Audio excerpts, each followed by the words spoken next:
రాహుల్నైతే బంగ్లాదేశ్లో ఉన్నటువంటి జర్నలిస్టు సలాహుద్దీన్ షోయబ్ చౌదరి కొత్త కొత్త ప్రశ్నలతో ఇరకాటంలో పెడుతున్నారు. కాకపోతే పెద్దగా వైరల్ కావట్లేదు, పెద్దగా పబ్లిసిటీ కావట్లేదు.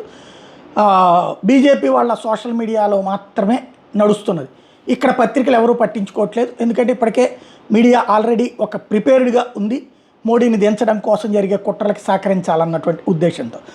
ఇందులో ప్రియమైన మిస్టర్ రాహుల్ విన్సీ అలియాస్ రాహుల్ గాంధీ మయన్మార్లోని యాంగోన్లో ఒక నిరాడంబరమైన బడ్జెట్ రూమ్ మరియు అల్పాహార స్థలమైనటువంటి గార్డెన్ గెస్ట్ హౌస్ మిమ్మల్ని తరచుగా ఎందుకు ఆకర్షిస్తోంది? ఇది అంటే గార్డెన్ గెస్ట్ హౌస్ అనేది మయన్మార్ అంటే బర్మాలో ఉన్నటువంటి యాంగోన్లో ఉన్నటువంటి ఒక గెస్ట్ హౌస్ అట. అది మిమ్మల్ని తరచుగా ఎందుకు ఆకర్షిస్తుంది? దయచేసి నాకు తెలియజేయగలరా?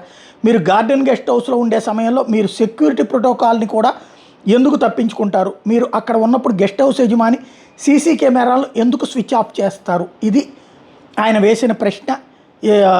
మరి దీనికి వెనకాల ఉన్నటువంటి కాన్సెప్ట్ ఏంటి అన్నది ఇటు కాంగ్రెస్ పార్టీ కూడా హైలైట్ కానియట్లేదు, చెప్పట్లేదు, దానికి సమాధానం ఏం చెప్పట్లేదు.